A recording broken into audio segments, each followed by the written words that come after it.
the name of the values that keep you alive, do not let your vision of man be distorted by the ugly, the cowardly, the mindless, and those who have never achieved his title. Do not lose your knowledge that man's proper estate is an upright posture, an intransigent mind, and a step that travels on limited roads. Do not let your fire go out. Spark might replace the spark, and the hopeless swamps of the approximate, the not quite, the not yet, the not at all. The world you desired can be won. It exists. It is real. It is possible. It's yours.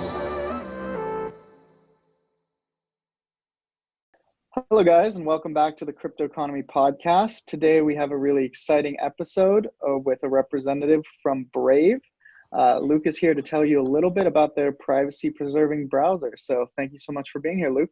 Yeah, thanks for having me on. I'm glad to make it on the podcast. So to get it started, I was hoping you could give us a little background as to how you first came to know about Brave and why you got involved personally. Yeah, so I actually I've been at Brave for quite a while. Actually, I first joined in I first started consulting with Brave in March of 2016. I was in advertising, and so I worked for a company called OEO, and I was a director of ad products there. So I kind of worked between ad sales, ad operations, and the publishers, and made sure that everything kind of flew through the pipes. And before that, I did a couple of startups and was in publishing as well. And what I saw with Brave is I've been into privacy, and I've always kind of been keeping an eye on things in that world. And when I was at my job, I was kind of seeing how more and more of the privacy was going out the window as people had more and more connected devices, and how that kind of was starting to really pile up. And I saw what Brave was doing. I think it was, the spec or the request for comment for Brave Payments at the time, which was their Bitcoin based publisher payment tool. And I said, well, I saw that Brendan was kind of leading it, read some of the blogs and stuff. And so this is something real, and started talking with them, and then came on full time later that year before we did the token sale or anything like that, and then worked on the white paper with the team, and then the rest is kind of history. So that's awesome. You got it on the ground floor for the exciting parts. Yeah. It's a big risk, especially then. I mean, like, no one really knew. I mean, like, the reception was kind of frosty from some of the publishers, and you never know with a startup. But. Yeah, well, when you're rocking the boat, I mean, if they're getting angry at you, it's usually a good thing. Yeah, exactly. So coming from the ad space, just how much, did you notice that advertisers were using this data that was being collected online, and just how much tracking is going on a day-to-day basis as people browse the internet? It's so much that it's really hard to kind of fathom. And I think that's the thing that really got me motivated to move over to Brave when I first started talking with them, is because, like, it used to be a traditional thing where, you have an endpoint at your house, maybe you have a laptop and you're moving around, but once mobile kind of took over, and then you mix that with stuff that publishers were doing around data warehousing and programmatic advertising really started taking off. And once that all started to kind of go in a direction, it became incentivized to collect more data.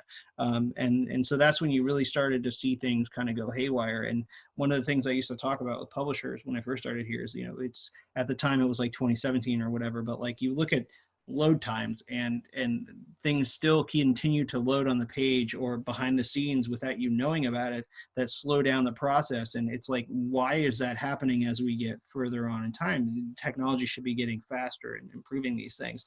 And it's because the incentives are in the wrong place, right? Like more and more of these companies are collecting more and more data. They're collecting data to know what to bid against, and then they're using that data in other applications. And I think that the snowball effect has been, it's really hard for people to fathom how much of their data is constantly being collected. It's hard to even explain, really. I mean, but think about how life was before you had, a tablet or, navigation in your car, or all these things kind of linked to your single identifier, right? Like they can try to anonymize that stuff, but as long as it's kind of getting enough key pieces of information about you, it's not that hard to figure out who you are. So with the tools that you did build into the browser, how easy was it to take what was already there and sort of retrofit it? And did you guys have any pushback from, Google or anyone else who was, building the sort of the structural foundation of the Chrome browser? Yeah, that's a great question. I think that, one of those interesting things about us being Chromium based, especially, last year we forked over the front end in addition to the back end. It was just how many services call phone home to Google, right? Like Yeah. on a regular basis, which is even in the open source version of Chromium, there was a number of them. And we have this actually on our GitHub listed where you can see how we deviate from Chrome because we either block or proxy out a lot of that traffic. But to bring it back to the advertising question, so when I first started talking to Brave, we were trying out ad replacement, like for people that wanted it, and it turns out you can't really attribute activity back without tracking people, right? So we, instead of almost retrofitting it, we're actually like kind of starting from zero, right? Like, and I think that where we're able to do some innovate on the attribution and measurement side is around using these the ad confirmation event protocol that our team has put together, where they can attribute for ad activity from the ad view to the landing page, through the funnel without having to track it back to a user ID. And so it's been a really big thing that we've been able to do to innovate compared to having, tracking pixels and all these things that are, collecting your data all the time. So that's one front where we're doing it differently. The other front is around how we're actually serving the ads too. So normally, as you go from site to site, your browser will make calls to through the publisher page to ad servers, and then more calls go out to other ad servers, and then finally, after an auction, one of the winning ads is sent to you and a bunch of other trackers and all that stuff. We're saying, like, look, you don't need to do that. Like, on the device, your browser has your complete profile, right? So instead of having these things rely on the cloud, why don't we push a catalog of all the available ad inventory to the devices every couple hours, and then put machine learning on the device that'll actually use your browsing profile and compare that against the available ads and match those ads directly on your browser. And so you don't have to have all of your data leaking. All of your data can actually stay on the device this way. So that's the other way where we're really kind of innovating compared to traditional advertising, is by changing the way that the attribution can have, so it can be anonymous but accountable, using math and cryptography, and then also in how you deliver it. Like, if we can send in a catalog to all the devices and then match to the profile, then really you don't need to have all these other vendors and all these different versions of you that these different vendors have. You have one complete version that's local to you, and none of your data has to leave your device.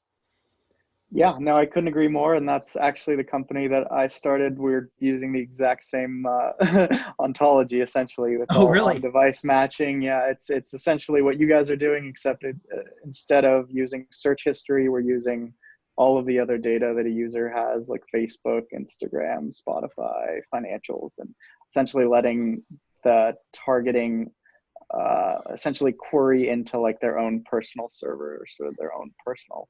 Kind of like a vault kind of thing, like you've Yep, got exactly. It's a data vault that you can query into. Yeah, very cool. So that's kind of the idea. But yeah, I mean, that's great to hear. I think that is the future. It's decentralizing all of this away from the centralized cloud centers as much as possible, pushing things to the device, trying to do as much of the analytics on the device as possible, and that's becoming more and more doable as the devices become more and more powerful. And the newest iPhones, I think, can do like 1 trillion calculations a second or something insane, 1 billion or 1 trillion. So you're getting. This is a thing too. I mean, like, how much of the bandwidth and resources are just waste on this broken model of collection and targeting? Reloading trackers and old HTML plugins. Yeah.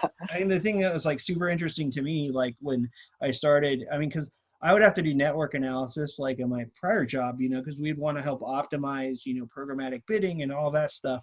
But like after I started working at Brave, it was a different hat, right? Like, we were looking at this on behalf of the user, and you go to some of these sites and it's like 4,000 or 5,000 requests happening over a 10-minute period, and you're like, why? Like, it just ends up being junk data, but like think about how much of your privacy you're giving away. It's pretty nuts, like when it comes down to like the nuts and bolts of it. But And that's one thing I really love that you guys have done is you push that to the forefront and you've said, here's how many trackers we've actually stopped. Here's how much time you're actually saving. So you're making it tangible. You're making the benefits sort of first and foremost to the user experience. yeah, the Brave Stats hashtag is like one of my favorite things to see. And I used to be more religious about doing this, but like every quarter I would kind of try and get people to put them on Twitter because it was always so cool to see those numbers add up over time. And people really got a kick out of it too, like you're saying. Yeah, no, I love it. So for the people who maybe haven't had much experience with crypto, do you feel like the Brave token is pretty accessible to people? And maybe before you answer that, maybe I guess start with why the Brave token exists and why you guys chose to use that model. Yeah, sure. So, we have our native token in the browser, which is the basic attention token. It's listed as the BAT, and it's an ERC20 token on the Ethereum blockchain. And I think, like I was talking about earlier, when we first gave it a go to try and do ad replacement, the trackers are what really are used for accounting. And what's novel about what we can do with the Ethereum blockchain, and eventually, right, like as this scales up, is you have this unit of account. So instead of having it be a couple different measurement vendors, we say, okay, like we're measuring the attention locally. The token is the means of the attention, and by the way, users are getting rewarded with our tokens for viewing ads, which is another difference in our model. We can use this token as a way to kind of like unify the message and the goal of what we're trying to do, and say like, look, if you're receiving tokens from viewing ads, as a person, it shows you that your attention has value. And by doing that, when people see the ad, right, like it shows them that there's a value in opting in. Because I think the fundamental difference between what Brave is doing versus other browsers is we block everything that would try to collect your data without your consent, right? And then we have these opt-in platforms. So Brave Rewards is opt-in, the ad platforms opt-in, and when you have that shift, it goes from conditions where you're opting out of having your privacy invaded to actually opting into having control over where you share your data and how you share your data and who you share your data with. The token is kind of the means of measurement for the value of that attention. So in the beginning, we initially did this with publishers where people could tip or automatically contribute based off of their browsing, and then now with advertising, we're showing users that their attention has value when they receive these tokens from viewing ads. And so that's what was really kind of revolutionary about what we're doing with having our own token for this, because it's not like Bitcoin or something else where there's a bunch of different use cases for this. Like for us, it was a very distinct use case with this token. It's a unit of account for attention and attention-based services on our platform. And then, how people choose to use that outside of Brave is up to them, right? Like our token's listed, I think it's on over 150 different exchanges across the globe, right? Like it's a pretty accessible token. It's like on Coinbase, and I think Binance just picked this up too. Like it's easy to get if you need to get it, but that's all through secondary markets. Like within the browser, like the whole point of the token is to kind of be this unit of account for attention and attention-based services.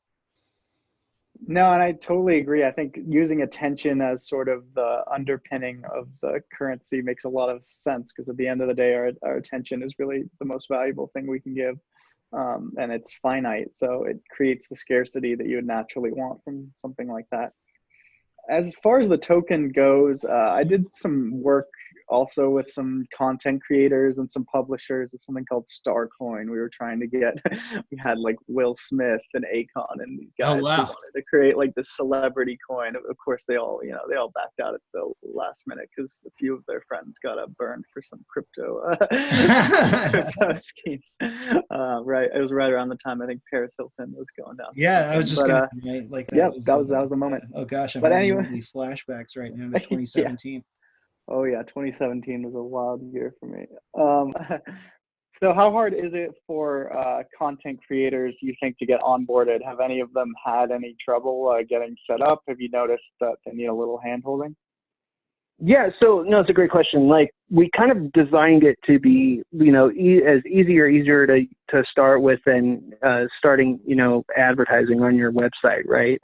And for YouTube creators and creators on like Twitter and Reddit and GitHub, et cetera, like it's just a matter of kind of using your same, Google OAuth for verifying with our platform. So it's actually pretty easy. And then on the back end, they just go through the process with registering with Uphold, so they can take the tokens and then, have them go to convert over to dollars to their bank account, or they can hold the tokens in their wallet if they choose. And so we try to make it easy for people that like have no idea what crypto is, to kind of get onboarded, and then give them options if they want to hang on to crypto too. So we try to make it pretty easy. Same with advertisers too. Your integrations with like YouTube, Twitter, Reddit, GitHub, Vimeo, Twitch, I think all of those are incredibly well done. It's so cool. If you haven't seen it, you're scrolling through your Twitter feed, and all of a sudden next to their like button, there's a little donate that button. So you can just donate right there to your content creators. So I think that's super well done. And I think that makes it really easy. So have you found that content creators who are using Uphold, I know you let them specify how they want their payouts. So have you found most of them are taking them in BAT, or are they, going for cash? Yeah, so like, to be honest, I'm not terribly sure, like 100%. Like, I think, half the struggle has been kind of like, with crypto people, there's been pushback because, they usually want to bring their own wallet for this kind of thing.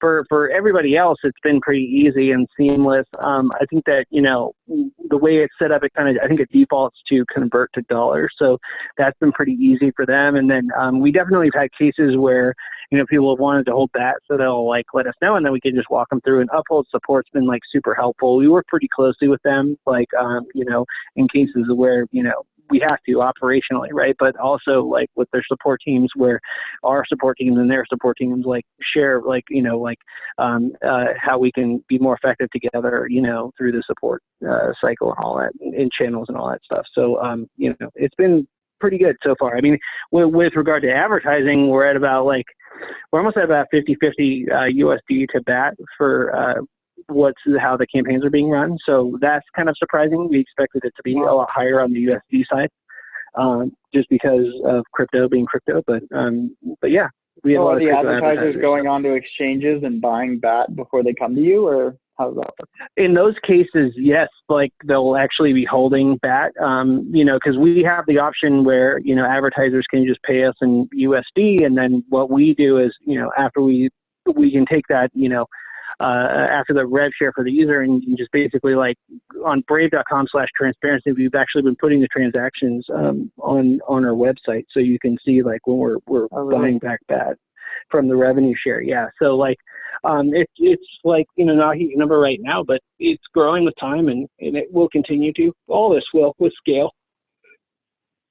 Yeah, no, I don't have any doubt about that. And Uphold, I think, has been a really great platform. I didn't have any trouble getting all onboarded and everything else. It seems like makes the payouts really great, especially internationally. Our company is having a nightmare paying out cash internationally right now. So it's, probably. And I mean, and I think if you look back at like 2017, like when right after token sale, I think Uphold was one of maybe like, I don't know, 5 that actually supported ERC20 tokens.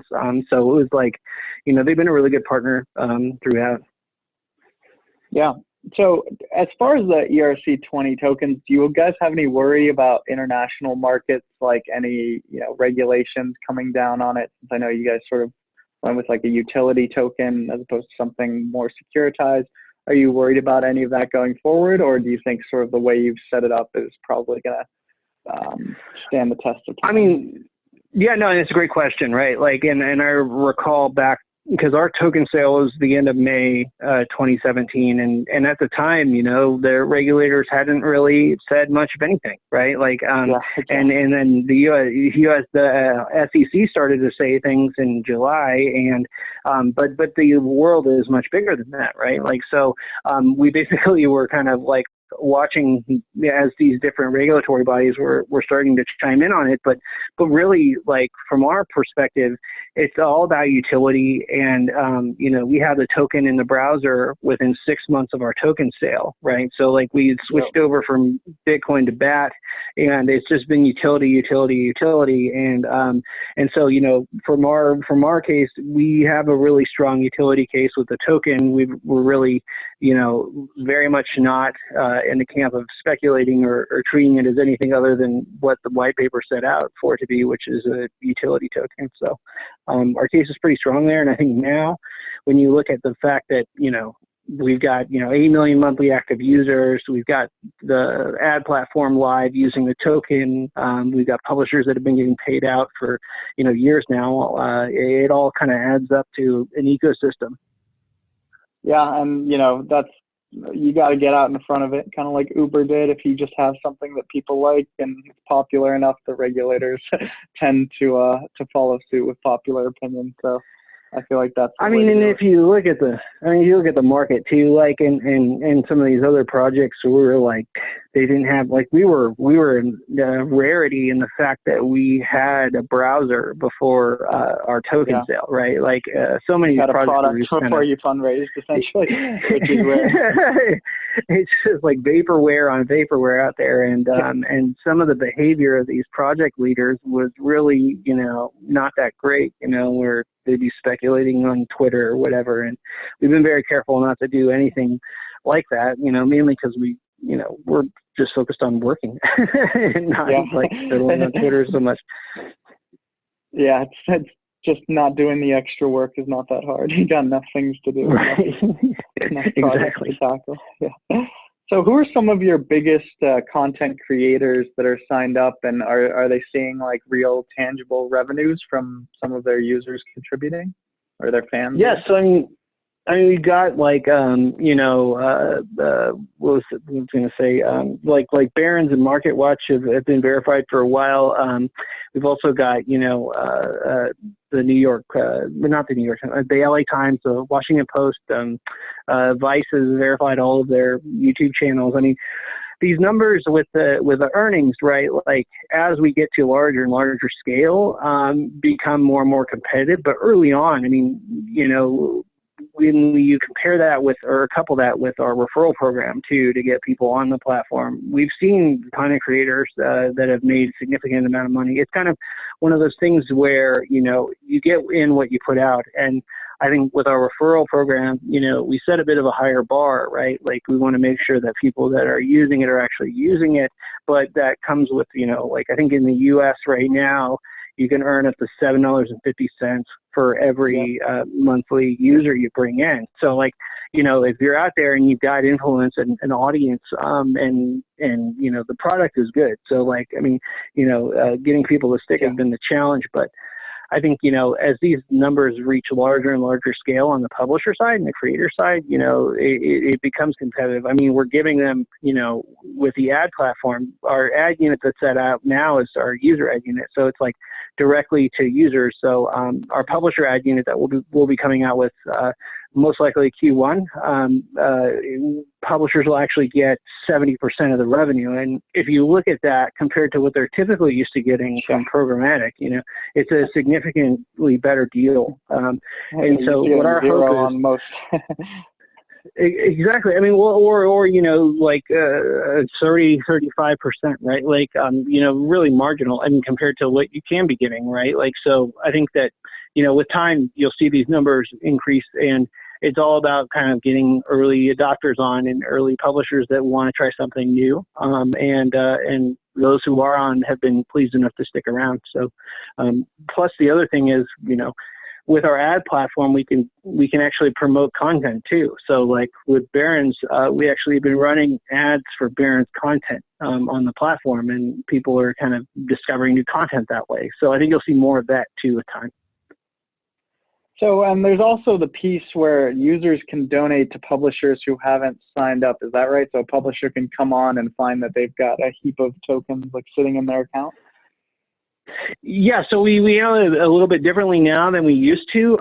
So we used to hold those tokens in escrow and then we would hand them over. Right now, we basically when a user goes into the browser and they pledge to tip, somebody that's not verified, the browser will basically set aside those tokens within the wallet on the client, and then we'll try and call back and see if the creator is verified. I think it does it for about 90 days. And if the content creator hasn't verified within 90 days, then the money just goes back, or the tokens just go back into the pool within the user's wallet. But if the creator does verify within 90 days, those tokens go to them. So you can see a case where the community is out there trying to get certain creators on, and they are just showing a slurry of activity, and then all of a sudden that person signs up and finds a bunch of back.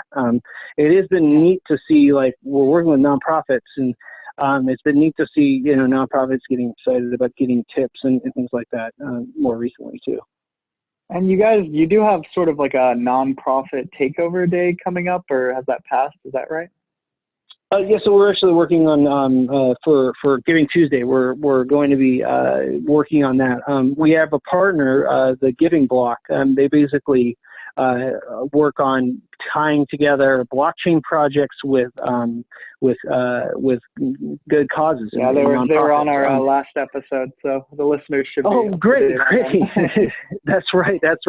Yeah, so we've been working with them on that, and then also independently too. We set up an ad grant program. So when you're running an ad server, you have inventory that you sell, and then there's usually unsold inventory, and so you typically throw in we would throw in an ad for Brave or for the community or something like that. But in those opportunities, if we have nonprofits that are participating, we have them send ads through the ad server, and they serve instead of our own ads when we have an opportunity where we haven't sold the inventory. So it's a way for us to give basically free ads to nonprofits every quarter, and then those nonprofits can encourage people to tip on the site because they verify with us. So it's a way to kind of pledge a drive, right? So you've got additional awareness, and then people can go there and they can easily contribute to these causes directly from the browser. Yeah, I think that's going to be the future of donations in a lot of ways, is people are going to be, donating things that they're getting for free. People already do that all the time. So I think we're going to see a big uptick in people's willingness to give as they're given things by companies like yours. So I think overall, you're creating a much more positive and generous ecosystem. That's the thing I love about it. I mean, is that, we can serve ads and people can get those that they want, but really, it's such a frictionless way of contributing, right? Whether you're automatically doing it or just tipping, or we even have this feature where you can set up a recurring tip. So if I want to tip 5 BAT every month, I can set it up and it kind of schedules that for you. So these things, the token's almost like a freaking flyer mile in the browser. You're just kind of accumulating these things as you do your normal stuff on the internet, and then how you choose to use them. That's our challenge, is to kind of come up with different ways for people to utilize those tokens. So we also are working with a partner called the Tab Network, and this should be early next year, where you'll actually be able to use those tokens that you've been earning towards a gift card for Starbucks, or a discounted hotel stay or something like that, directly. Redemption options kind of in the browser. So there's all these new ways that we're looking at doing, utilizing those tokens that you earn, but it's all kind of in the same vein of getting rewarded for stuff that you should have been getting rewarded for anyway, but have been kind of left out of the equation for way too long. Yeah, absolutely. So I was reading an article the other day about how this is actually a little while back, about how Twitter, embedded tweets in news articles would track you through browsers and long after you would exited out of the article. I was wondering if a browser like Brave has the ability, at what level can you stop the tracking, and at what level is it just too far gone? Are there anything that's web based, I would assume you guys can probably stop, and then anything down at sort of the app level, you've got your Facebook Messenger listening to your conversations. Obviously you guys don't know too much about that, so how far can your prevention go? Yeah, I mean, I think the cool thing, and this was one of the really interesting things about coming to work for a browser company, because, you know, people don't really think about browsers. I think about it more of like a picture frame or something, you know, like they're usually, they use browsers, but it's like, okay, what's the browser? All right. Anyway, so, you know, it's really interesting from the browser level. You have a lot, you can control entire protocols and prevent them from being used in the browser. You know, there's a lot of high-level controls that you have, in addition to lower-level controls that you typically see through extensions on other browsers. So, like, within the browser itself, there's a ton of things that we can do to limit tracking. And by default, we have better tracking protection than anybody else in the browser space. Like, and that's with our default settings, right? Like, in Brave, you can get even more extreme with it if you want to, where, you know, we have private tabs with Tor. So, like, you can actually connect with Tor through private browsing, which is probably, awesome. you know, and then you can even turn off JavaScript. So, like, you can run no script with Tor from Brave, and then really you're looking at where are the threats outside of my web browser, right? Like, so is my operating system selling me out? Which, you know, if you're on Windows, you might want to double check that, right? Like, there's a lot of things. That's been the difficult thing, is that, you know, as the protection increases in the browser, like, it becomes, well, what's the other noise that's happening, right? Like, and if you look at where operating systems have been going, they've been more and more cloud-based. And so, like, I mean, I every so often, you know, I kind of have to run through the Windows onboarding process, and it's really surprising to see, you know, wow, I'm getting ads directly in the operating system. All of my support pages I have to access through the internet, and now I've got OneDrive kind of saving everything to the web. It's like kind of a dumpster fire, like, as far as privacy goes, right? Like, and some of these things are on by default. You know, the switches are on, so you can turn them off, but, like, you have to know what you're looking for. I think that's the disconnect, right? Like, people really they put a lot of trust in these systems, and, you know, where's that trust going? Like, do those systems have their interest at heart, or is it more along the lines of, like, you know, can I safely kind of do this? Or, you know, I don't know. It's up to the people at the end of the day, like, what their threat model is and how much they want to control it. I think that if you're looking to completely eliminate tracking from your life, it's very hard now, especially if you're in the U.S., because it's gotten so invasive. But in those situations, the best thing you can do is limit the noise, right? Like, you know, if you have to give something away occasionally, that's better than giving them a fire hose, right? Like, so you can still limit the amount of information that's collected by you, but it's getting more and more difficult the more and more you have other devices that are also connected to the internet and, you know, using similar IDs or whatever, you know. Yeah, you want to create some scarcity of your personal data, make it a little more valuable. That's a great way of putting it. So what do you think about other companies like Gab, who are taking sort of a similar approach as far as taking the fight to big tech? They're doing sort of their comment section of the internet with the center, where they're allowing plugins to add like comment sections to any web page, sort of similar to how your guys are letting anyone tip from, you know, all these different sources. So I guess I was wondering about sort of your stance on some of these up and coming companies like Gab, which, you know, specifically has gotten a pretty bad rap. But it's also interesting because it's sort of the portal, so it's the next step. Gab users, I guess, it doesn't matter how good the privacy prevention is if, you know, Twitter knows who you are and is tracking all the things you're doing and reporting that back anyway. But the alternatives that you have, you know, they sort of push people to the edges. So what's your opinion on some sites like that? Yeah, like, I'm not, like, I don't really use Gab. I'm not terribly familiar. I'm familiar with them more recently because they forked over Brave for their browser project. I think what's really interesting yeah, I mean, you know, well, we're open source browser, you know, like open source company. So, you know, the code's there, right? And you know, it's our ethos to be open about this stuff. I think, you know, what's really interesting this year especially has been the huge macro movement towards privacy by big tech. so you're looking at like companies, and I just gave a presentation in New York last week about this, where, you look at some of these statements that the companies have made, like Zuckerberg at Facebook, in 2010 was basically like privacy is kind of no longer in the seems like zeitgeist, Google right? signs around DC right now. It's every street corner telling you how good they are about privacy. You're like, okay. Oh wow, yeah. I mean, and then that was the other one too, like, and where like it was just within a month or so ago, Google releases this privacy blog post where the first sentence they say is like, privacy is paramount in everything we do, and it's like, you guys, are you serious? Like Yeah. who are you?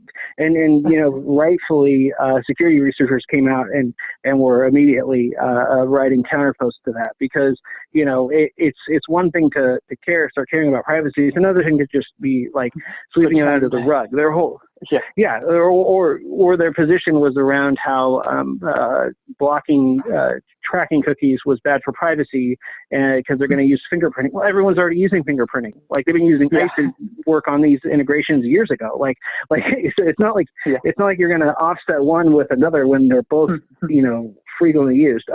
But I think it's really silly for them to have this position where they're like acting like they've been this great actor, when like a year ago, Chrome, all of a sudden I'd go to Gmail, and all of a sudden from signing into Gmail through the browser, I was authenticated into my web browser, which is very bizarre. Like why would a company like level up my authentication into the browser where then they're collecting everything around that? Like, and they say it's not the sync data or whatever, but like, okay, an identifier is an identifier, right? Like, in a persistent identifier, it's if you look at it really from a brass tacks level, they want to have a premium ad platform with Chrome.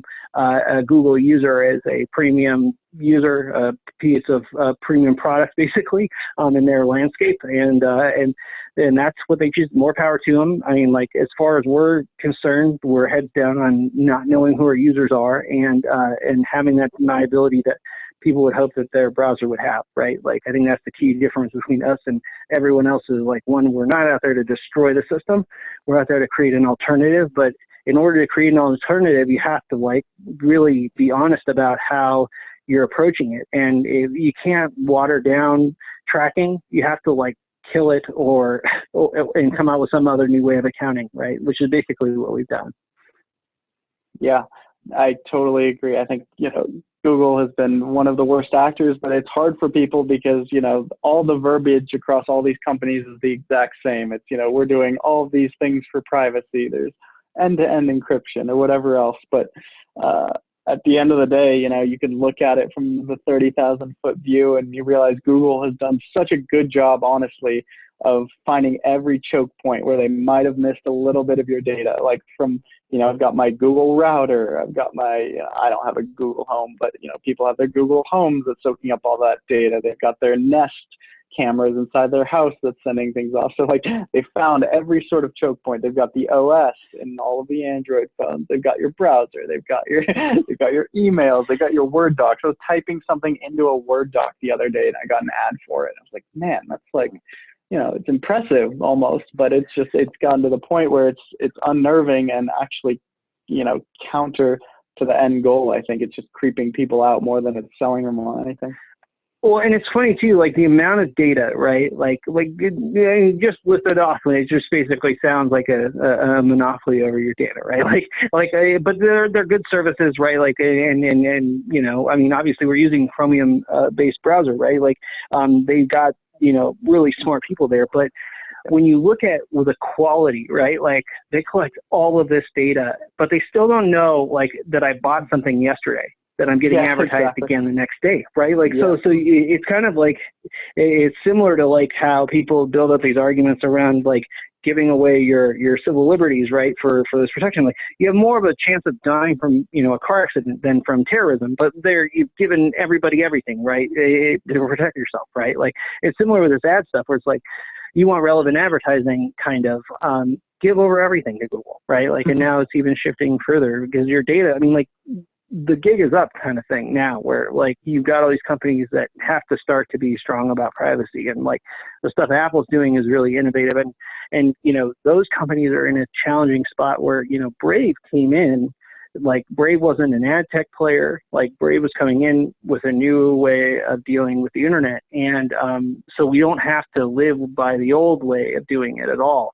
But some of these other companies where they've been operating in this space for a long time, they're in a tough spot now where they've got, a significant amount of people using the old system, right? Like, and they've got to figure out how to bridge that between having really good privacy and then also, still with one foot in this really disgusting pool of just invasion, right? Like, and how do you kind of mitigate that, right? Like, and get that across. I think Apple's doing a really good job with that. And I think that we're an example of like, if you had the ability to start from zero, how would you do it, right? Like, and I think we're in that camp where like our stuff's so designed for privacy that whether it's GDPR or India or Brazil or anywhere really, like we can operate in all of these countries by design because we don't want to collect any of the data, right? So like it's a shift it's a paradigm shift really from cloud to edge and living from the edge basically.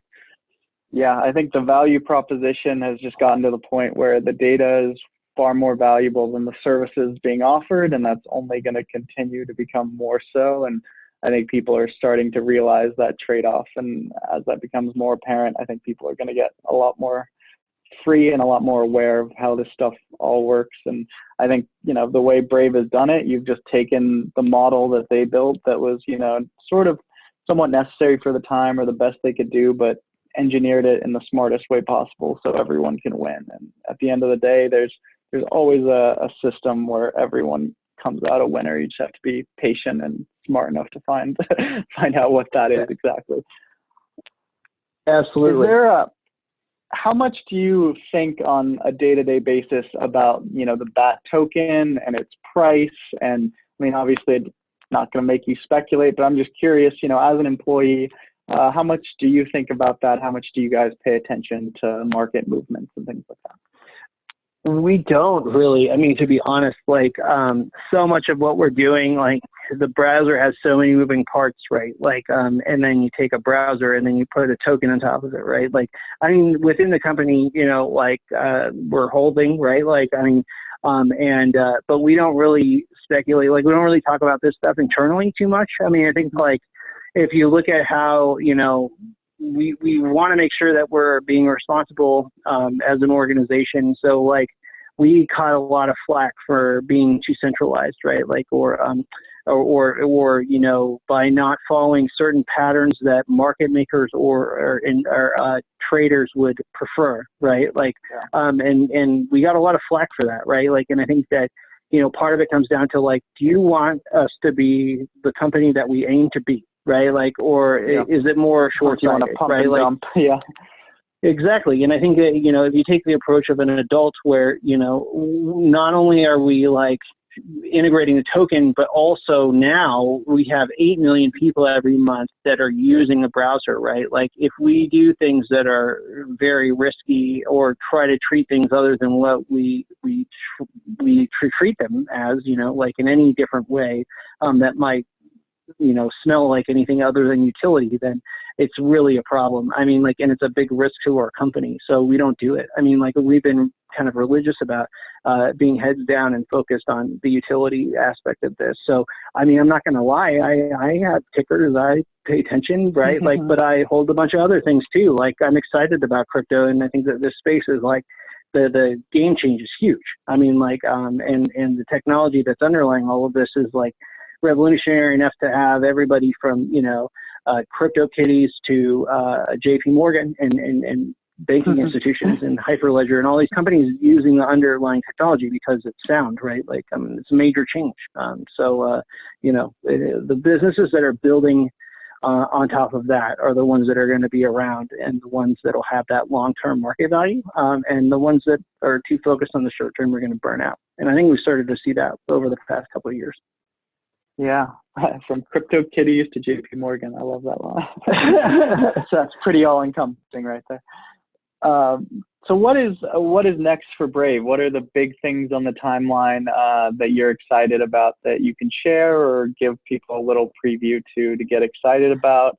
And also, I mean, I'm a part of the sort of Brave beta program, so I guess I was wondering, how how useful is it to be a part of that? And is that, a good way to get a feel for upcoming features? Yeah, no, that's great. I mean, like, one thing I'm super excited about is, we'll have ads on iOS, in November, which is kind of the last platform that we haven't introduced advertising to yet. Yeah, I was wondering so when I was that's going to start getting those. Yeah, exactly. So, like, I mean, obviously, like, iOS is always kind of, playing by a different set of rules because of Apple, et cetera. But that's the one thing I'm pretty excited about. Publisher ads are another area where I'm pretty excited about that. And just product improvements, right? Like, one of the things that, we put a lot of time into things that aren't necessarily as flashy, but just making sure that, like, everything works as it's expected to work when you block all the bad stuff that you're supposed to block, right? Like, we put a lot of emphasis on that, but our crypto wallets feature is just landing now. I think it's been the interesting thing about Brave is, if you want to browse the future, you can go jump on our nightly channel, which is like, basically like a mirror of GitHub, right? Like, it gets pushed out every day and you get nightly releases. So if you want to see what features are coming in the pipe for desktop, you can check that out really early. It's unstable. Don't do anything in there you wouldn't be happy losing. But then there's dev and then our beta channel on top of that. And so things have 3 different release channels that they hit before they get to our main one, that the release channel that you get when you go to brave.com and download the browser. And so, the crypto wallets feature is one that I've been using since it was in our nightly release. And it's one that basically, it's a native Ethereum wallet in the browser. So you can hook up to the blockchain and you transact and do all that good stuff that you want to be able to do. And so I'm excited to see that kind of branch out because, it opens up a lot of doors with blockchain projects and Brave and, helps us to continue forward in that breadth of things. Well, I'm really excited to see where things go. I'm going to keep using it, keep earning my bat. I don't know if I'm going to be donating any of it. I'll probably just sit on it for a little while. But I encourage everyone who's listening to go try it out. It's super fast. It's one of the best crypto projects I think that I've ever used. It's one of the best built and head to toe. It's clean. It works, and you get what you are not paying for. You get paid to get it. So I encourage you guys to go to brave.com, and I'll leave all the links there. Thank you so much for being here, Luke. And if there's any parting wisdom or parting thoughts, go ahead. Yeah, no, just check us out at brave.com and give the browser a shot if you haven't yet. And then, yeah, I'm just Luke Mulks at Twitter. If you ever want to yell at me about anything, just give me a shout.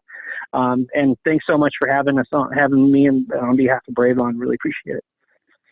Anytime, and love to have you back. Thank you so much for being here, and thank you guys for listening. We'll be back soon with another episode.